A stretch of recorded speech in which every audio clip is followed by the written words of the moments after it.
Welcome to another episode of the Wholesale Elite Podcast. My name is Isham and I'm joined by my main dude, Mr. Tanner Stantucci. What up, bro? What's up, bro? This is be a good episode. This is going to be an excellent episode. And to anyone who's not watching right now, the gentleman that I'm going to about to announce is someone that you've probably heard of because he's all over the socials. His content is phenomenal, and he is one prolific entrepreneur who does live in the real estate space, but I just can't wait to pick his brain about the life of a no bullshit entrepreneur. So I want to welcome to the show, Mr. Abraham Gray. What's up, sir? What's up? It's good to be here. Happy to have you. Happy to be here. Absolutely, man. Absolutely. We're so excited, man. If you guys aren't looking right now, I want you to jump on the YouTube and watch this and look at all the companies that are behind Abraham. Abraham is an entrepreneur, to say, I don't know if that's a title you'd call yourself, but that's what I definitely call you, a real entrepreneur, someone who builds businesses, someone who knows how to attract money. And knows how to generate it. And so I wanted to dive in because, Abraham, one of the things that's unique about our show is we don't go into a lot of the tactics, right? There's a lot of wholesaling stuff out there and a lot of real estate stuff that are tactic. But we like to talk mindset, man. We really like to talk about the journey of a person and just really understand what makes a person successful. And so, dude, I would love to understand your origin story. Mindset's the most important thing. Like without mindset, nothing else even matters because you can't do anything. So 100%, that's awesome that you touch on that. And yeah, hit me up with any questions. I'll tell you, what I do, and I'm happy to tell you. Where do you want me to start at? Let's go with the origin story. So, Where are you from? What gave you this spirit of going out and just kicking ass and doing all this stuff, no fear? So I was born in Miami, actually, back in 1975. But I've lived in Georgia most of my life since I was 15, and I'm 47. So I've lived here 32 years. But I grew up with my parents. They got divorced when I was, 1 year old or whatever. And I lived with my mom for a little while and then ended up moving to my dad for a couple of years. And then basically when I was like 11, 12 years old, I moved out of both parents' house. I never really got along with my parents and I was always a troublemaker in school.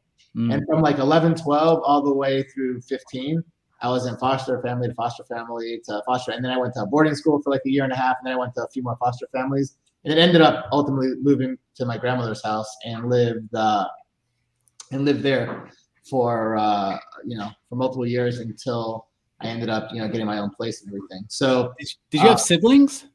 My mom never had any more kids.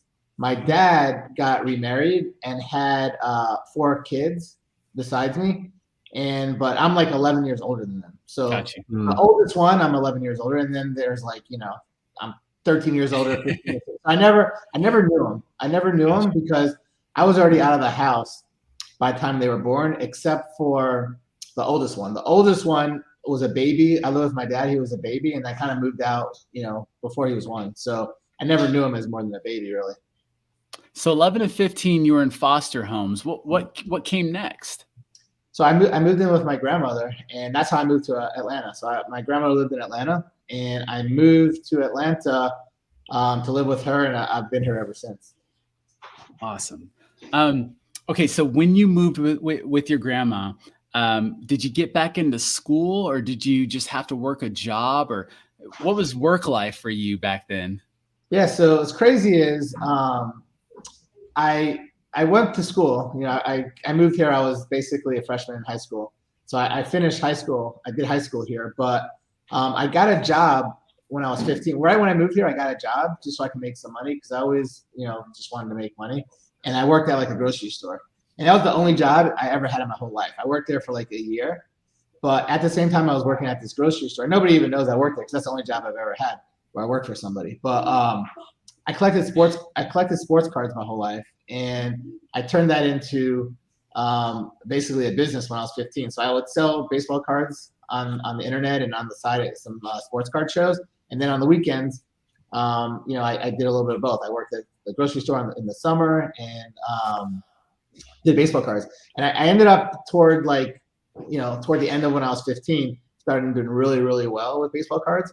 And so I quit the grocery store and basically just went to baseball cards full time. And I started once I was 16, I was able to start driving. So I got like a really cheap car, so I was just able to drive. And I went to sports card shows and actually started setting up and buying and selling stuff, and just got really, really good at it and better. Started making a lot of money, and that's kind of where it all started, where I started making decent money. What came after sports cards? So back in 1997, up until 1997, I was like huge into sports cards. And 1997, something became really popular called Beanie Babies. And literally, I was setting up at these baseball card shows, and these middle-aged women would come there and set up with a whole table full of Beanie Babies. I'm like, this is a sports card show. What are people doing with stuffed animals here?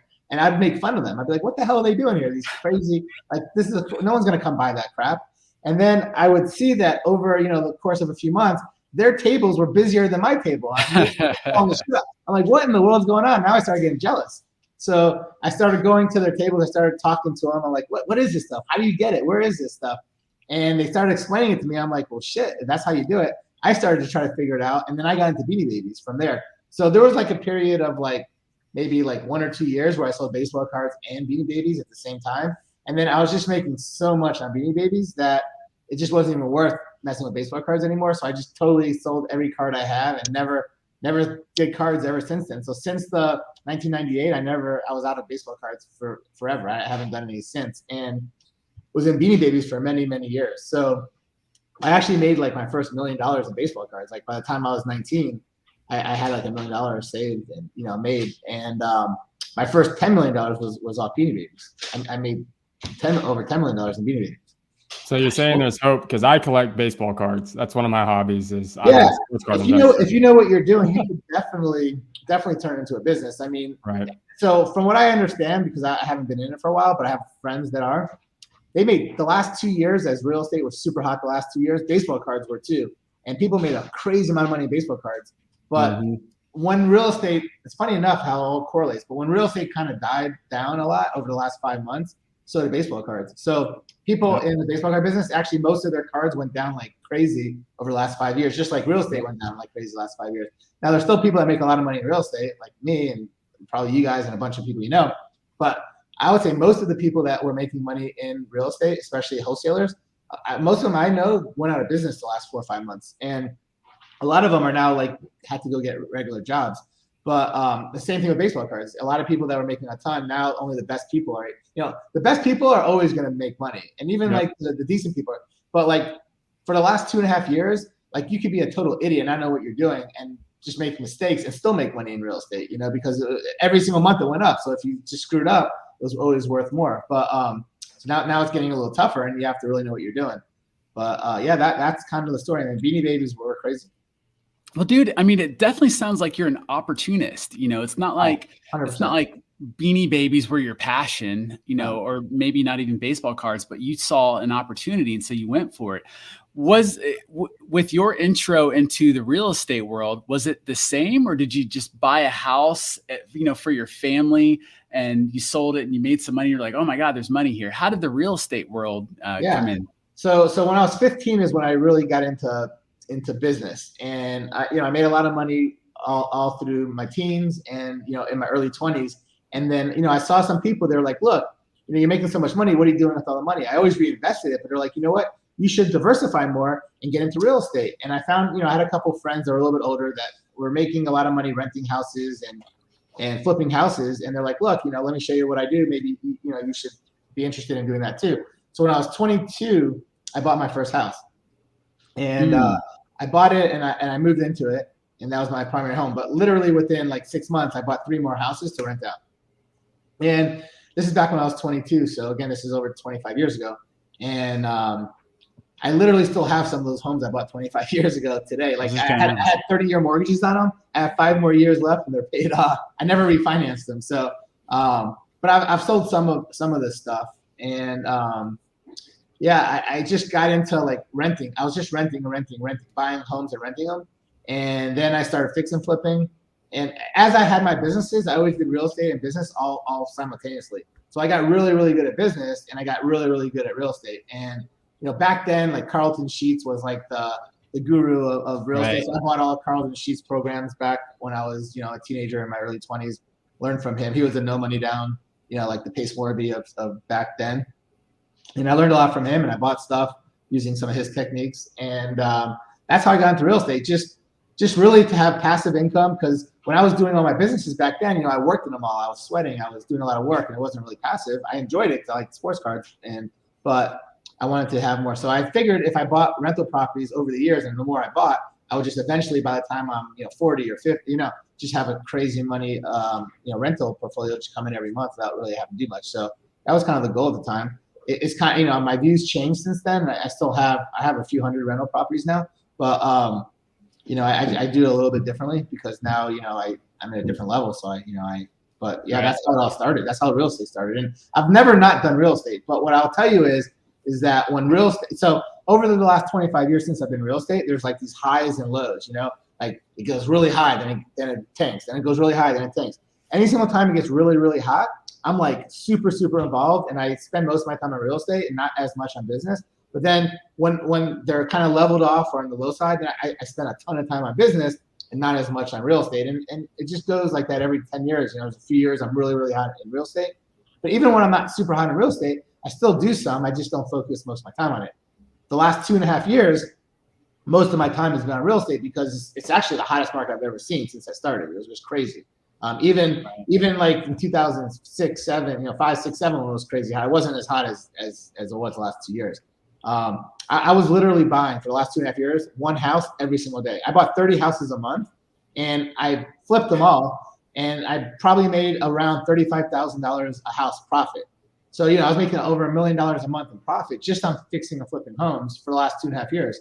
And then that was just on flipping homes. Then I bought a lot of creative deals. I bought a lot of rentals. I bought I do a lot of loans out to people. So I had, and of course all my businesses I still have. So the last few years were really, really good. Man, dude, the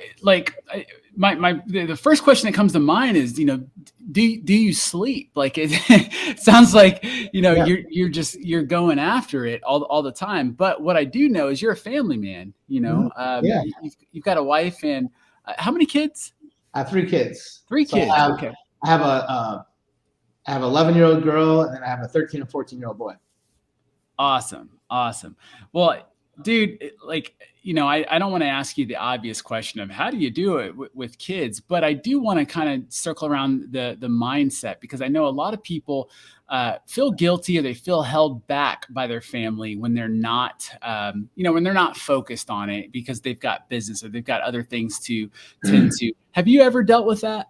All the time. Actually, by the way, guys, I made so my biggest focus over the last 6 months and this year is to really go all out into like YouTube videos, social media. Like I want everyone to see like crazy good videos. So like I'm putting out, you guys have watched all my YouTube videos. I'm putting out like lots of cool videos. Like every week I'm putting out 2 videos. Right. I actually just made a video about what you just asked me that I put out a couple weeks ago. If everyone should follow this, Abraham Gray, Gray. Watch the videos. I talk about, all my videos are how I made money in business, how I made money in real estate, and how mindset works and how to have a better life, how to build rapport, how just everything. That's what my videos are about. So you asked me, this is the reason why I brought up the video, because I just made this video. So you asked me about basically work-life balance. Sure. How do I spend enough time with my family, and how do they feel I'm spending a lot of time with them and working a lot and doing all this stuff? How does it all balance together, right? So basically, this is the way, I definitely spend a decent amount of time with my family, and obviously everyone thinks they do, and then the wives or whatever, like, oh, you don't spend enough. That's pretty much how I see it all over the place. But I made it very simple. Like me and my wife, we get along great. Like we've been together since 1997. We've been together 26 years. So we've been together forever. But this is how, and we get along great. We never have problems, minor stuff here and there, way less than anybody else you'd know, right? Sure. So this is, I use the same things I use in business and real estate in my relationship. It's all about compromise. It's all about having win-win. I figure out what's important to her, figure out what's important to me, and figure out the way to get it. So the way I did the work-life balance as far as relationship, as far as how much time I spend and how much time I don't spend, is I break it down like this. And if you think about it like this is how everyone should break it down to their significant other, right? I say, look, do you want me to spend 50 hours a week with you, but not, but I won't be happy the whole time because, I know I need to work some more. I need to do other stuff that I enjoy. You want me to spend that much time with you, but me not be super happy and thrilled and get along with you great the whole time because I have other stuff on my mind? Or do you want me to spend 20 hours a week with you, but those 20 hours a week are going to be such quality time because I've done everything else I wanted to do, and this is going to be just focused on you and just, and that's basically the way you put it. I could spend more time with you, but we're going to get in arguments because I'm not going to be that happy, the whole time. Or I should spend the right amount of time with you and we're just going to have the best time. I think quality time is more important than quantity time. Absolutely. Well, let me throw this out there, and not to be a devil's advocate or anything, but just out of curiosity. So let's say, I know it's kind of hypothetical, but let's say, she opts for the 20, the 20 hours a week of quality time. You've got a lot of stuff going on. Are you able to shut your phone off and not respond to emails and to really be present in those 20 hours? Or are there times where you kind of have to answer a phone call because there's a fire, something's going on? So obviously I have my phone with me all the time. I could look and see if it's an important call or not, but the time that I'm spending is we have our date night every Friday night, so Friday night, business is over. I go after business hours. Who's going to really call you Friday night? It doesn't really happen that much. So I don't really get business calls Friday night, but if it's something super, super important, yeah, I'll answer it. It's not the end of the world, but most of the time I won't answer it unless, I know it's super important. And then, Saturday, Sunday, the weekends, so I don't really do that much business on the weekends. I don't get bothered that much on the weekends. Yeah, I'll get some calls here and there.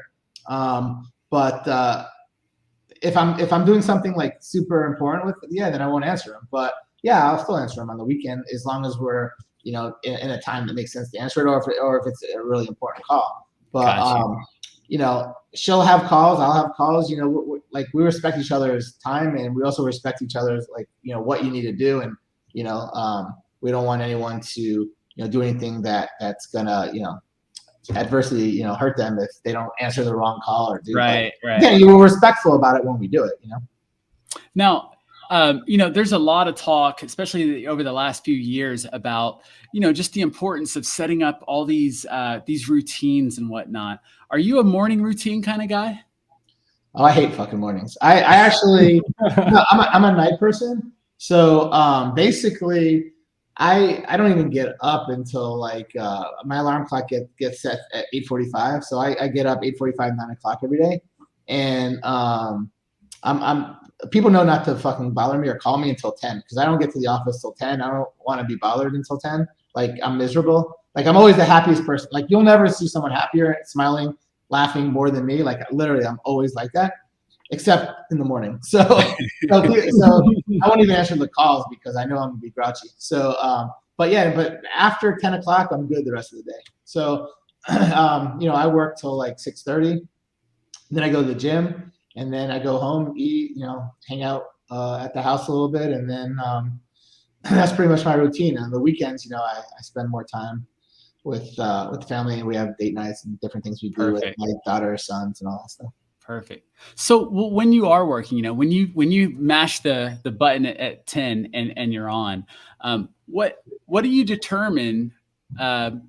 You know what I mean? What do you determine you do first? Because you've got a lot of stuff going on. Tanner and I, this is our only business, so it's easy. We get up and kind of have our checklist of what we need to do. But for you, how do you handle this with so much going on? How do you prioritize? It's pretty easy. So I have a calendar, and everything that I'm supposed to do for the next week is in my calendar. And as stuff gets added, I'll just add it. But it's very rare that a day will start and I don't know what I have planned that day. So I have some closings I go to. I have some meetings. I'll have some podcasts. I'll have some events I do, and those I know, and that's what I'm doing. And then in between that, I'm basically just answering emails, texts, and Facebook Messenger and Instagram or whatever. So pretty much I have on my calendar every day 3-4 things that I have to do, that I'm meeting different people. And then the rest of the day is just, new deals that come through, just kind of working through them. What's one of the sorry, Tanner, I'm like asking all these questions. But what's one of the last things you did that's out of your comfort zone?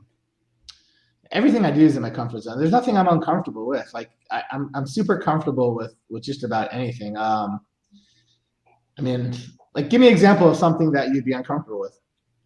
Ooh, man, I'm trying to think in your shoes, because that's why I wanted to ask that question. I feel like you're a kind of guy that'll just attack anything. Well, I'm at a point. I'm at a point where I don't do anything I don't enjoy doing. I don't do anything I don't feel comfortable doing. I don't do anything that I don't want to do. Like, I only do the stuff I want to do. So I just haven't done anything uncomfortable in a long time. Just, I don't have to. Like, I've literally made more money than probably just about anybody you know. Like, even like, you know, all the gurus and all these different people, they're more well known and they have these great things, but I've made more money. Like, I don't have to do like anything. Everything I do when I get up is stuff I enjoy. I love doing this stuff. Like, I love talking to people. I love being on these type of events. I love, you know, going through questions and answers with people. I love helping people, and I love, you know, getting deals and closing on them and negotiating them. You know, that's what I love doing, and that's what I do. And I have partners in all my businesses, including real estate, that do the stuff I don't like to do. I don't like, being in charge of all these employees. I don't like, being in charge of all the rehab. I don't like, doing all the accounting and legal stuff all the time. I know how to do it all, but I don't enjoy it. So my partner does all that. So, I mean, literally every night I go to bed, I can't even wait to get up, because everything I have on my calendar for the next day is stuff I really want to do. Like, I was looking forward to talking to you guys. I was looking forward to the meeting I had before you. I was looking forward to closing this deal and, negotiating this crazy, creative deal or whatever deal it is. I love that stuff. That's what makes me, makes me happy and makes me want to keep going. And, I see the progress. When you see progress, it's fun, and it gives you a self of, that you progress. So I love that stuff. So I'm comfortable. There's really nothing. I mean, I just don't do that stuff. I love that. I mean, that's inspirational to me, because it seems like it, if I could guess, I would say that probably the last time you were uncomfortable was when you were at the grocery store and you're like, I don't want to do this anymore. And then from there on, I don't mind going to the grocery store. The grocery store. Okay. Well, it just seems like from there on, you just did stuff that you wanted to do.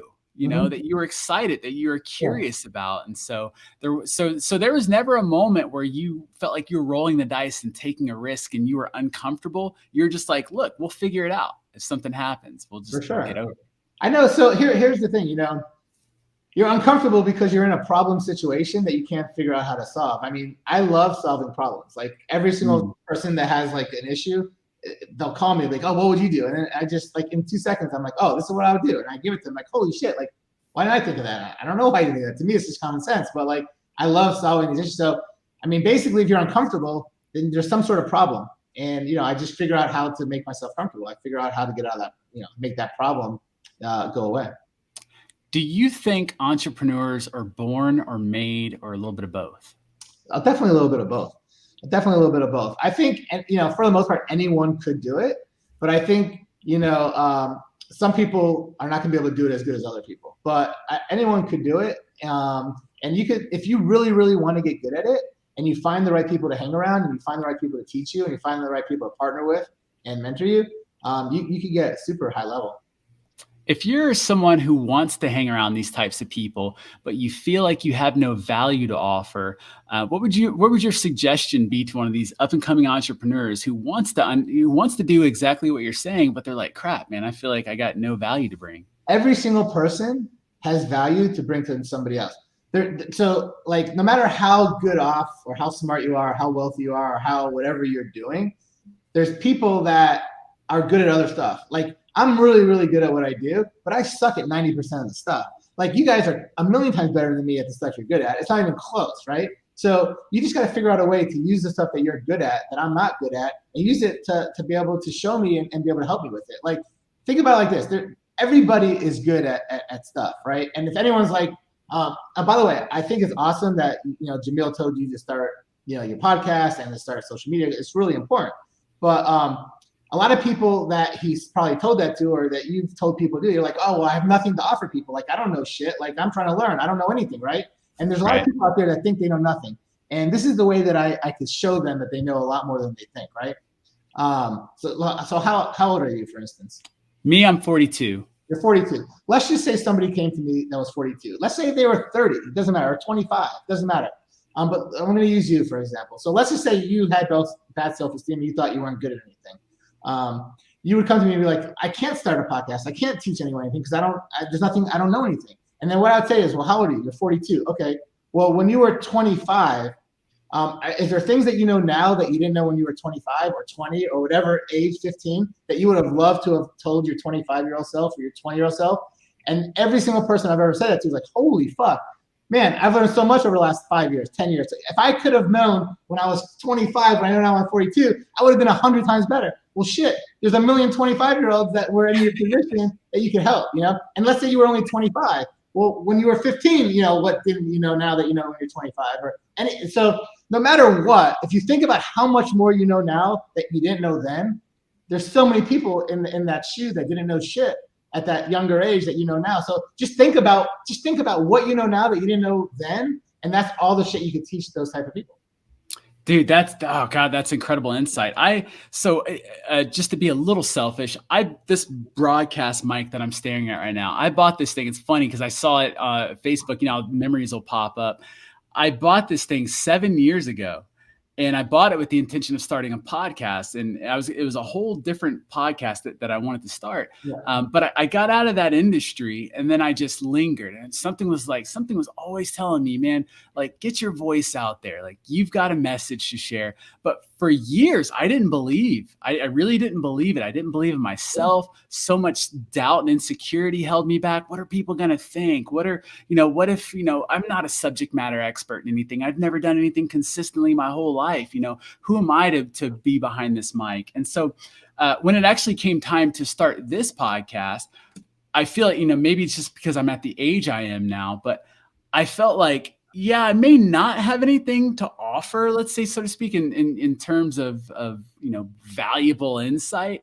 But what I do have is an innate curiosity. I am so curious about people, and I love surrounding myself with like-minded people, with entrepreneurs, with people that think business, think strategy. And so I'm like, I'm just gonna do a podcast where I'm just asking other people about their life, and I won't have to explain anything about mine. And so that's kind of the birth, but that's super impactful. Thanks for sharing that, man. If you think about the stuff that you know now that you didn't know a year ago, how much stuff could you have taught yourself a year ago? It's crazy. You know what I mean? So literally all these years of things that you've learned every single year, it's unbelievable. Like, if you just thought about it for for a few hours and wrote down every single thing you would teach your younger self, you could teach a million things.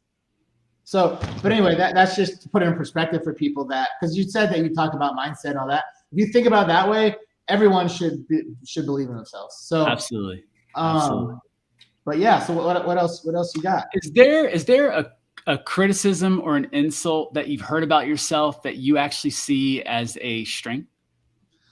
So no matter what, you're always gonna have haters, right? There's always gonna be people that are gonna say stuff, and some of it's true, some of it's exaggerated. But the truth of the matter is that that drives you just to do better. Like, what I see is anyone that really talks bad about you or hates you is kind of jealous, or they just they don't know how to get there, and that's what makes them happy. Like, they're just miserable people, and that's what it's crazy. So those are the types of people you don't want to be around, because those are the types of people that are going to bring you down. But they're typically negative people, because a normal person that's not negative will never really think that about people, unless you're just really jealous of that person. So you should never be jealous of people. I mean, obviously in Astro, we talk about how we should always collaborate, help everybody and stuff like that. That's what makes everyone better. I mean, literally, that's how I made so much money in just over the years. Like, instead of hating on people and trying to bring them down, I just work with them and we figure out ways to make money together, collaborate. So anyone that does that type of stuff is pretty much someone that you don't want to be around. Now, there are people that will say stuff, in a good way, just to make you better. But I don't think you're talking about that. But yeah, like your friends and your family, they'll be like, look, I'm gonna give you some tips of some stuff you could change and get better. But if people are like that, then obviously, listen to them. If a few people say the same thing, then change, because they're giving you good advice. Right. Okay. Awesome, dude. What, in the world of business, let's go specifically real estate. What's one of the greatest lessons that you've learned so far that came out of real estate? Man, there's a lot of lessons. So with real estate, you've got to be able to understand the market, and you got to be able to comp properties. So I think the thing that starts with getting someone that's really good and someone that's not really good in real estate is understanding what the values of stuff. So in every single business, you got to understand the value of whatever business you're in. So in real estate in particular, if you don't know how to comp a property, how in the world are you ever going to be able to fix and flip? How are you ever going to be able to wholesale? How are you ever going to be able to buy rentals? How can you do anything? So being able to understand what stuff's worth and comp or value stuff is super critical in any business, because without that, you can't do anything. You can't go any further, right? So that's the beginning. But what I realized also in real estate is that networking is crazy important. Like literally, people ask me, how do I buy so many properties every single month? Well, I put my name out there. Everybody knows who I am. I'm on every single Facebook board. I'm on every single Atlanta, real estate, community. I'm in astro flipping, sub two, a whole bunch of other groups. And then I do deals with so many people, and everyone's like, oh man, this guy I just had an unbelievable deal with, and nothing went wrong. It was smooth, it was fast. And then that word gets around, and that's how I get more and more business. So it all comes down to networking, being a good person. You have to be a good person. You got to be honest. You can't screw people. And if anything, you got to go the opposite direction. When I do a deal with someone, I want to make sure that they got the better end of the deal all the time. I want them to have 55% of the plus, and I'll be at 45. You always, because in the long run, that's going to come back and make you a lot of money, because people want to keep dealing with you, and they're going to come to you first. So I learned that networking, being just honest and having good rapport with people and doing everything that you say, that takes you a long way, and that's what we've done in real estate, and of course that translates to other businesses as well. What's a question that you almost wish more people would ask you that doesn't get asked you enough? Man, I get asked so many questions all the time. Like I've literally had everything asked, but the things that I love people asking me is just questions that are gonna, if I answer it, will help them better their life. Like there's so many questions people ask me that I'm happy to tell you, but that answer is not gonna really, help you enough. Right. I like people asking me questions that they're gonna get something something so good that they're gonna be able to use. I love people asking me questions that they're gonna take something from my answer and implement it right away. So those are the questions that I really, really like, because I love when people come to me a few months later, 6 months later, a year later, like, oh man, I don't know if you remember, but a year ago, you told me this, and this, and I changed everything based on that. And oh my God, I did so much better. I made this much more money. I'm in a much better relationship. And those are the things that are super cool. Gosh, man, that's super powerful. Tanner, jump in here, man. I'm dominating this conversation. No, you're good, man. I'm just sitting here soaking all this in, so you're good. No, one question I will have for you though is, what do you think it takes to grow a business from 100,000 to 1 million? What's the key steps to that? Yeah, so I do a lot of different strategies to grow from 100,000 to 1 million, but there's a bunch of different ways to do it. Obviously, you could be good at marketing. You can have obviously good customer service. What I love to do is I love to buy competitors out and instantly grow overnight. So that's the fastest way. So I actually made some videos on YouTube on a few different businesses. So I have had hundreds and hundreds of businesses. Like today, right now, I still have dozens of businesses. And the way I grow a lot of them right now is I'm focused on buying competitors and buying people that I could implement their business into mine and basically use the same customers. So recently I've bought a bunch of gyms and took their members and put it into my gyms. I bought I have some trophy stores and engraving stores, and I bought other competitors and just combined customers. And literally that's the fastest way. You can literally overnight double your income, because if you're buying a company that's similar to yours, you have all these extra customers. I could sell their customers my stuff, and vice versa. So we could sell them a lot more stuff. We can get rid of a lot of the cost of, because now that we're together and stuff like that. So it's called a bolt-on. They're bolt-on businesses. It's basically buying. So I love buying businesses I don't even own, just brand new businesses, as long as they're profitable. There's 3 things I look for in a business when I buy it. The first thing is it has to be profitable, and it has to be at least 6 figures profitable. It has to make at least 100,000, 200,000 a year for me to really be interested. There's always exceptions.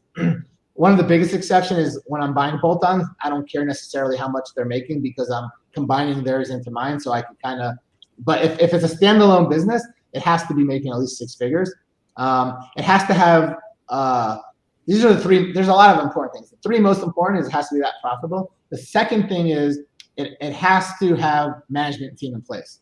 So people always ask, well, how do you hire all these people? How do you train all these different people? Well, I have ways to do it, but when I'm buying a business, I keep everybody, like if I buy a business and there's not a manager in place or a management team in place, that's a deal killer. Like even if the business is very profitable, most of the time I won't buy it for that particular reason. Now there are ways I could buy it and get people in that place, but it takes a lot of time, and time's really valuable because the more time I have to spend, that's the less stuff I could buy, less homes I could buy, less, because I'm the one that like underwrites everything, finds it, negotiates it. So like if I have to like now also try to get a whole bunch of people to run it, and then it's just gonna take a lot of time, I'm gonna lose more money. So that's my second most important thing.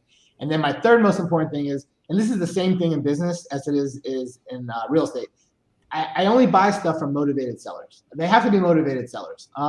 You probably heard that a shitload in real estate, but think about it. Like if they're not motivated, they're going to want full price. They're going to want all the money up front. But like if they're motivated, then you could get a good deal on it, and you can get great terms. And the terms are most important to me, more important than the price, right? There's 2 things to every deal. There's a price and terms. But when they're motivated, they're going to give you a better price and definitely give you better terms. So that's what I always look for. And I look for motivated sellers that have really, really good businesses, right? I look for distressed sellers with very profitable businesses. I don't look for distressed businesses with, whatever sellers. They have to be good businesses with distressed sellers, right? A distressed business is a business that's breaking even, losing money. A distressed owner is someone that just wants to get out.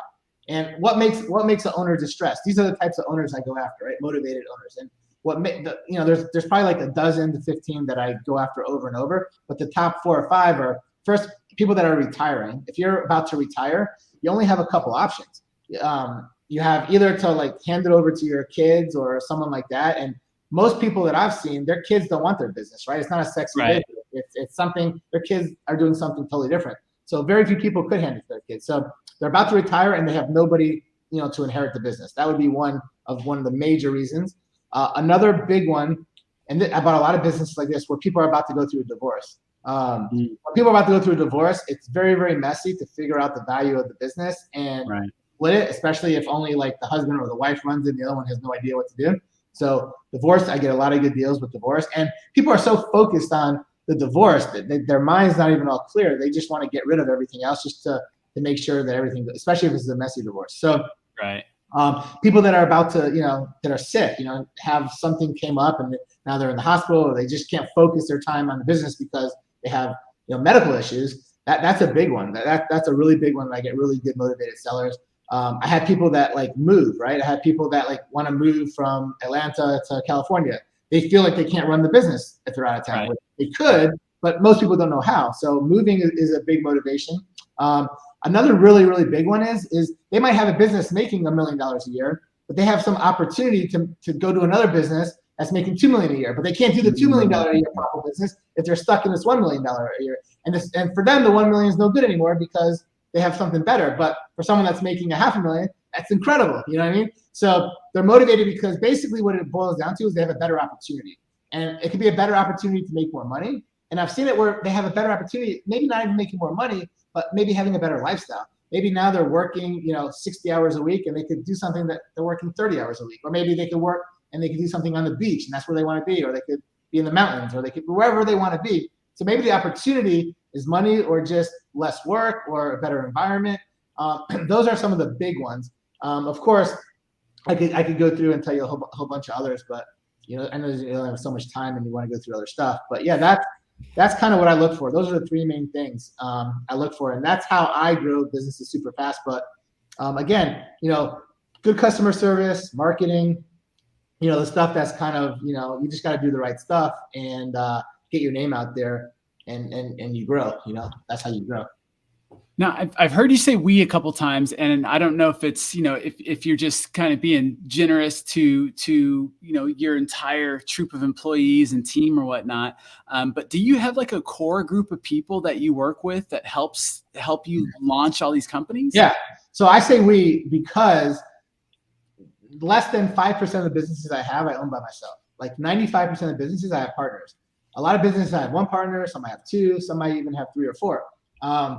And every business I have a partner. And the reason why is because I could do everything myself. I could run all the businesses myself, but then I'm doing everything. Then I'm doing like the stuff I really enjoy.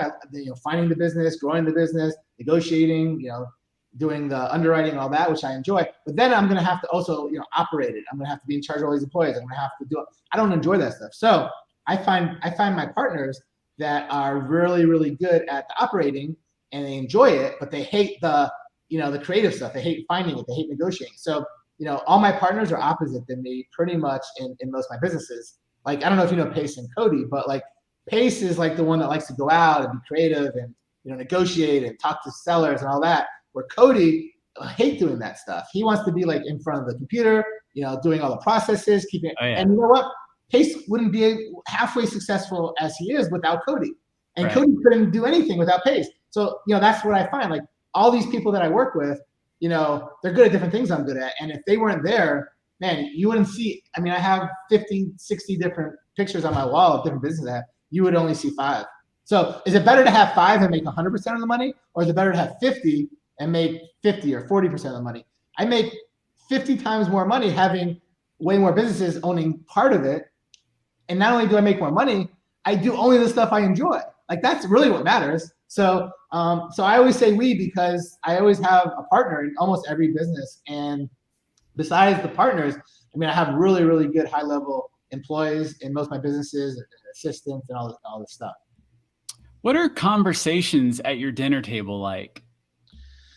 Well, is it with my little 11-year-old daughter or is it with with my wife? But no, we just talk about probably normal stuff that a normal family would talk about. We don't really talk about business or real estate hardly at all. We talk about, all right, what are we gonna do this weekend? All right, what do you want to eat? Let's go to this place. Let's go to this movie. Let's go to this comedy club. We'll talk about like normal stuff. What was your workout at the gym today? Who you going out with? What friends you hanging out with? What ball game you watching? Are you watching the UFC fights? Those are the things, and just kind of like how things went for the week with everybody, and just anything like that. Man, oh, that's so phenomenal, dude. Tanner, I'm sure you maybe have a couple questions, but I know we should wrap this thing up fairly soon. I did want to ask you, how do you define success? Easy. That's one of my favorite questions. So I define success as happiness. Happiness is really all that matters. So people ask me all the time, would you rather have $1 billion and not be very happy, or would you rather have $10 and be as happy as possible? And I always take the $10 and be happy as possible, because ultimately every single thing in life, like I have this pyramid actually that I made, and basically on the top, on the pinnacle, is happiness, right? And every single thing you do in life, you only do it because it's eventually going to make you happy. Like if you do anything in life that's not going to ultimately get you to the happiness, there's no reason to do it. Like that's all you do. Like why do people work in real estate to wholesale or to fix and flip to make money? Because that money is going to lead them to something that they can buy or something they can do that's ultimately going to make them happy. So really, if you think about anything you do, whether it's going to the gym, going on a diet and watching your weight and getting in shape, you're not doing it because you want to get in shape. You're doing it because you're going to feel better, which is going to make you happy, right? You're not selling a home because you fucking enjoy, fixing and flipping and looking at it. You do it because that's going to make you enough money to be able to do something that's going to make you happy. Why do you spend time why do you want to have kids? Why do you want to have a pet? It's because you enjoy the time. It's making you happy. So basically, I don't care what it is. You pick anything in life. Ultimately, it's going to lead to the reason why you're doing it is because it's going to lead you to the top, which is going to make you happy. So that's what life is about. Amen, brother. Tanner, you got anything in closing? Yeah, I mean, I guess one question I would have to ask is, what's your goal for 2023? Man, my goal this year is to blow up my YouTube and to blow up my social media. Like literally, here's the thing. I literally go to these conferences and I watch, I was just at a conference last week, and there was 1,000 people in attendance, and I watched the speakers there, and I listened to the speakers, and the speakers are good, right? I'm nothing against the speakers, but I could have been on there and literally have rocked the audience 100 times more than what these speakers. And I could have talked about anything else. They were talking about real estate. They were talking about business. They were talking about, stuff I know about, right? And, there's a few speakers that talk about stuff I don't know about, but whatever. But most of it was business. Most of it was real estate. And I listened to them talk. And I know I could literally make the audience learn so much more and really enjoy what I'm saying even more than them. And they were good. But why wasn't I on stage? Why were these people on stage? I have way more experience than everyone that was on stage. I guarantee you I had more money than everyone put on stage together. Like, these are good, these people have some money, but I've been more successful than all of them. But the reason why I wasn't on stage and they were, because they have 200,000, 500,000 followers on YouTube. They have hundreds of thousands of followers on YouTube, on Instagram, and all these places. So they're influencers. People know who they are. They're going to sell tickets. Well, not as many people, know who I am. Like, I just started my YouTube 6 months ago. I have 7,000 or so subscribers now. So I'm growing like over 1,000 a month. Instagram, I just started my Instagram. So I have a few things. I've been on Facebook forever, but that's why I'm not on these stages. So my goal is to get it to where I am like being wanted to be on all these stages, because first off, I know that I'm going to teach people, way more and at a higher level. And I could relate and I could break stuff down to the simplest, stupid things. And I'd love to do that. That's my next thing. I never, ever wanted to be in front of a lot of people and do that type of stuff until the last couple of years. And I realized I've been really successful in business, made a lot of money, but I fucked up really bad by not ever growing my social media. So all these people have been doing YouTube or Instagram for 10 years, 7 years, 6 years, and they just have a huge head start. And so that's my goal. My goal is to now get to them. So I try to go to all these events and hang out with the people that have done it, that have hundreds of thousands of subscribers, that have a big following, because I learned from them. I see how they did it. I see why people like them. They're all great people. I love them all. Like, they're all good, right? And people want to listen to them because they have a big following. So that's my goal. And the fact that you're starting this podcast and doing all this, you're going to get there as well. And hopefully eventually you'll have a crazy amount of people watch. And the more people that watch, the more people that's gonna, you're gonna help, and the more stuff you can do, and it's just gonna better your life as well. Absolutely, brother. Abraham, dude, thank you so much for coming on, man. I'm so excited. I'm glad to be in your network. I'm glad to have connected with you and finally, have a great conversation. Mm-hmm. And I can't wait to just see what you're going to do, especially this year. I know we talked a little bit before we hit the record button about some cool projects that you've got coming up that you're about to launch. And, you crush it in the entertainment space, man. You've got Putt Nation, Bury the Hatchet, and Axe Throwing Business. So I can't wait to see some of this other stuff that's rolling out. I got Sipping Plant up there. That's an arts and crafts studio that you can drink at. I got Putt Nation, miniature golf. I've got lots of gyms. I got a lot of other entertainment stuff as well. But I have oil change places. I have, you name it. I have businesses in every industry. But entertainment's just the most fun for me now. So I'm really trying to do more entertainment stuff because I got some really cool concepts that will do well. But yeah, everyone's gotta subscribe and watch my videos on YouTube, Abraham Gray. And man, the more people that watch, the more videos I can make. And I'm gonna show you stuff I've done from when I was like a little kid through my teenage years, through my 20s, 30s, 40s. And I make cool videos and I break it down. Like, I'll show you, how did I buy this $1 million business for no money? How did I, make all this money in this? How did I do this? What started it? So I break all that down and I do it really funny. Like, my videos, absolutely. They're funny, they're interesting, they're not boring, and they're not that long, so they're easy to watch. And your videos are great. Dude, they really are. And if I can give a plug for, one of the videos I saw recently that you did that I really liked, because you do stuff differently. I always say, don't be better, be different. Yeah.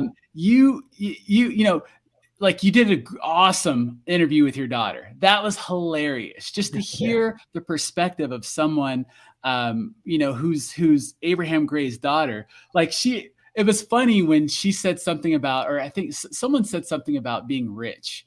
And she was like, "We're rich." Like, it was just hilarious. It's like, man, that's great. But you did a reaction video to a Ryan Pineda video that he did. Yeah. And what I love, here's what I expected. What I expected was you in the video to just essentially agree to everything Ryan Pineda said, but you didn't. You had differing, opinions on things. And I'm like, this is the guy. Like, I want to follow more of his stuff. So I'm a subscriber. We're definitely going to link, your YouTube up and all your socials. How can people get in contact with you if anyone wants to send deals your way or just ask a question? Yeah. So obviously I'm on Facebook all the time. If I see that you have mutual friends and you're in the real estate business or other businesses that I do stuff with, I'm going to friend you. And then we could hit up there. But if you have like real estate deals particularly or other types of stuff, email me. My email is Abraham, ABRAHAM @ and MMA like mixed martial arts and then ATL like Atlanta.com. Abraham @ MMAATL.com. That's how I get all my deals. But on Instagram, it's Abraham Gray Official. There's a fake Abraham Gray Official. My official has 2 Fs. There's somebody that has a 1 F. They've been reported 100 times and they won't take them down. They're trying to sell crypto and stuff. I don't do crypto. So if I ever text you and ask you to do crypto, it's a scam. But yeah, and then of course on YouTube, Abraham Gray and, the videos there, I'm going to keep putting them out. So the reason why I did that Ryan Pineda video was because I actually never heard of him until like 6 months ago. And I started following him a little bit and I went to his event. So the last event I went to was his event. And anytime I go to somebody's event, I'll try to find some cool videos that they made and just react to them just so I could know them better. So I did that like a couple weeks before I went to his event. And I see. Cody Sanchez spoke at his event and Pace Morby and Jamil Danji spoke at his event. So I did like some I did one on Cody Sanchez. So every week I did a different person. But yeah, I broke down what I liked about what they said and what they don't like. And, Ryan's pretty smart. So like most of the stuff he said I agreed with, but I had a different view even though I agreed with it and just wanted to point out a few things even to take it a little bit further. But yeah, I mean, sometimes I watch some people's videos and there's a lot of stuff that I don't 100% agree with, but I'll point out why, Absolutely. I think that's so important for people because a lot of times we can get tunnel vision by influencers and think that their way is the way, and you look at Pace and Jamil, they have 2 completely different strategies, yet they're both successful. And so it's just good for other people to see perspective really matters, and so thank you, bro, for being unique. Thank you for sharing your gift to the world. Thank you for all you do. And thank you for your time on our show. So I appreciate it, man. Guys. Yeah, obviously thanks to Jamil, that's how we met, right? So I've been lucky enough to meet Jamil and Pace a bunch of times at a bunch of events. They're the coolest fucking people to hang out with and learn from. For real. That's how we met. But yeah, I'm good.